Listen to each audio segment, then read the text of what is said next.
Hi meine Freunde! Heute lernen wir die Farben. Welche Farben kennst du? Komm mit! Orange. Sag du. Orange. Gelb. Du bist dran. Gelb. Rot. Und jetzt du? Rot. Violett. Du bist dran. Violett. Grün. Sag du einmal.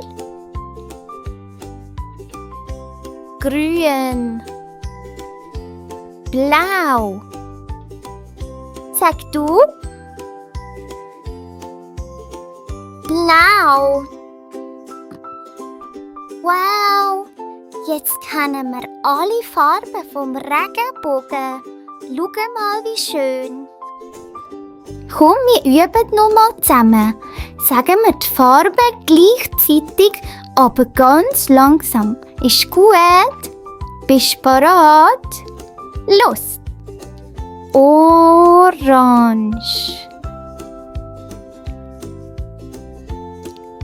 Grün. Rot. Blau.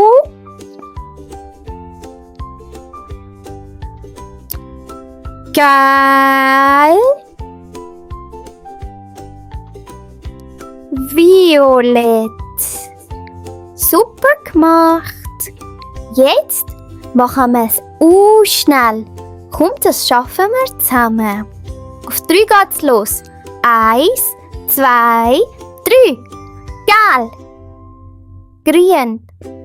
Violett. Rot. Orange. Und blau. Super gemacht.